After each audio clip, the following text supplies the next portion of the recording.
ఈరోజు నేను ఇక్కడికి వచ్చినప్పుడు చూశాను.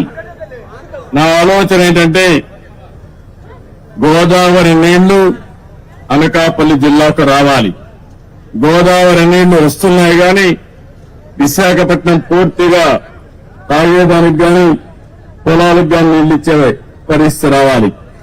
అందుకే ఈ రోజు కూడా పోలవరం పూర్తి కావాలంటే కొంచెం సమయం పడుతుంది కానీ అది పూర్తయ్యే లోపల పురుషోత్తపట్నం పుష్కర లిఫ్ట్ ఇరిగేషన్ల ద్వారా ఒక 2500 క్యూసెక్స్ ఆఫ్ వాటర్ ని ఈ ప్రాంతానికి తీసుకొచ్చే అవకాశం ఉంది.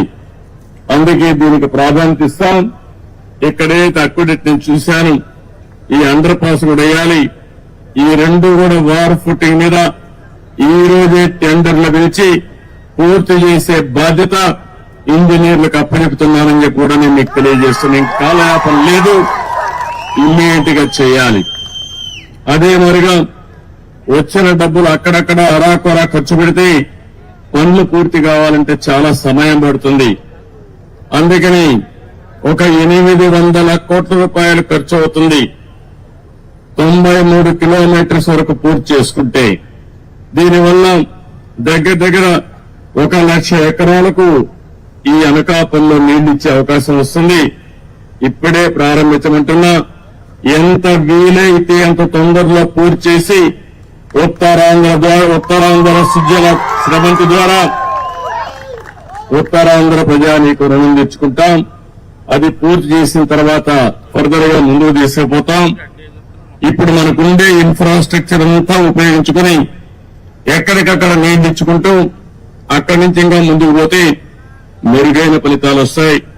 ఈ రోజు నేను అన్ని చూశాను, క్షేత్రస్థాయిలో ఇన్స్పెక్షన్ చేశాను. రేపు ఆ అధికారులందరూ కూడా యాక్షన్ ప్లాన్ తయారు చేయమంటున్నా. యాక్షన్ ప్లాన్ తయారు చేసిన తర్వాత ఏమేం చేయాలో దాని ప్రకారం చేస్తామని కూడా నేను మీకు తెలియజేస్తున్నా.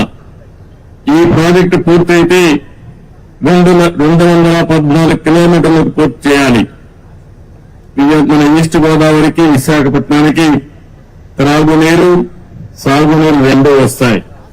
దగ్గర 4 లక్షల ఎకరాలకు సాగునీరు ఇచ్చే అవకాశం ఉంది. 23 టీఎంసీ నీళ్లతో దగ్గర మీరు చూస్తే ఈ ప్రాంతంలో పెద్ద ఎత్తున త్రాగునీటి సమస్య కూడా విశాఖపట్నమే కాకుండా అనకాపల్లి జిల్లా పూర్తిగా ఇంటింటికి ఏదైతే మేము ఎలక్షన్ మేనిఫెస్టోలో పెట్టామో కొల్లాయి ద్వారా నీళ్లిచ్చే బాధ్యత తీసుకుంటామని చెప్పి కూడా నేను మీకు తెలియజేస్తున్నా. ఇవన్నీ కూడా చేయడం కోసం ఈరోజు నేను ఒకటే చెప్పాను, దీన్ని మనం పూర్తి చేయాల్సిన అవసరం ఉంది. ఇప్పుడే నేను చెప్పిన ఫిగర్స్ లో కూడా మన వాళ్ళు చెప్పింది 800 కోట్ల రూపాయలు ఖర్చు పెడితే 93వ కిలోమీటర్ వరకు 2,20,000 ఎకరాలకు నీళ్లు ఇస్తాం, సాగునీరు ఇస్తాం. 2,20,000 ఎకరాలకు ఈ జిల్లాలో నీళ్లు ఇవ్వగలిగితే నా జన్మ సార్థకమైనట్టు అవుతుంది. అది కూడా మొదటి విడతలు ఫేజ్ 1. అక్కడి నుంచి ఫేజ్ 2కు తీసుకెళ్తాం. ఈ ఉత్తరాంధ్ర సుజల స్రవంతి వంశధార వరకు వెళ్తుంది. వంశధార గోదావరి కృష్ణ పెన్నా నదుల అనుసంధానం చేసి ఈ రాష్ట్రంలో కరువు లేకుండా చేయాలనేది ఎన్డీఏ అభిష్టం అని చెప్పి కూడా నేను మీకు తెలియజేస్తున్నా. ఇక్కడ షుగర్ ఫ్యాక్టరీ విషయం కూడా చెప్పారు, వాళ్ళకు కూడా హామీ ఇస్తున్నాం. 3 షుగర్ ఫ్యాక్టరీలు ఉన్నాయి. ఆ 3 షుగర్ ఫ్యాక్టరీలు కూడా పడకేసే పరిస్థితికి వచ్చింది. ఆ అసమర్థ ప్రభుత్వం ఏమాత్రం ఆలోచించలేదు. దీనివల్ల కూడా ఇబ్బందులు ఉన్నాయి. నేను అందుకని ఈ మధ్యకాలంలో మనం చూస్తే షుగర్ ఫ్యాక్టరీస్ లో కూడా చక్కెర తినే వాళ్ళు తగ్గిపోయారు. ఎందుకంటే ప్రతి ఒక్కరికి బాడీనే షుగర్ ఫ్యాక్టరీగా తయారైపోయింది. కాబట్టి చక్కెర తినే వాళ్ళు తగ్గారు కానీ ఎథనాల్ తయారు చేసుకోవడానికి ఉపయోగపడుతుంది. ఇది సస్టైనబిలిటీ ఉండాలి, రైతులకు న్యాయం జరగాలి, రైతుల భాగస్వామ్యంతోనే పనిచేయాలి. అందుకని ఇక్కడే పార్లమెంటు మెంబర్ రమేష్ ని అదే మరి అనిత గారిని ఇద్దరిని చెప్తున్నా, ఇక్కడే ఎమ్మెల్యేస్ కూర్చొని వర్కౌట్ చేయండి. రైతులకు న్యాయం చేయడం ఎన్డీఏ ప్రభుత్వం యొక్క మొదటి కర్తవ్యం, అది చేస్తాం. అదే సమయంలో ప్రతి ఒక్కసారి మీరు మా షుగర్ ఫ్యాక్టరీ పోయింది, రైతులు అన్యాయం అయ్యాం, ఉద్యోగస్తుల జీతాలు లేవని చెప్పే పరిస్థితి లేకుండా శాశ్వతంగా ఈ సమస్యకు పరిష్కారం చేయాలనుకుంటున్నాం. అది చేసి చూపిస్తానని కూడా మేము మీకు తెలియజేసుకుంటూ, ఇంకా ఈ రోజంతా ఇక్కడే తిరుగుతున్నా, ఇక్కడి నుంచి భోగాపురం ఇంటర్నేషనల్ ఎయిర్పోర్ట్ దగ్గరికి వెళ్తున్నా, మెట్రిక్ జోన్ కు వస్తున్నా.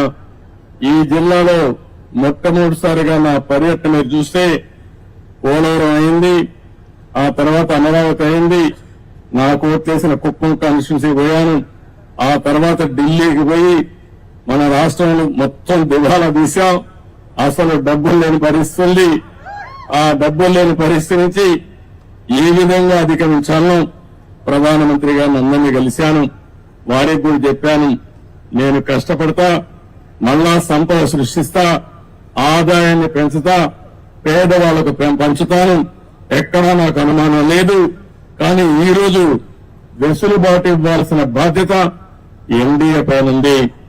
మనందరం కలిసి చెప్పాం, ప్రజలు మన యొక్క ఆలోచనని ప్రభావితమై బ్రహ్మాండమైన విజయం, దేశంలో ఎక్కడా ఇవ్వని విజయాన్ని ఎన్డీఏకి ఆంధ్రప్రదేశ్ గా ప్రజలిచ్చారు.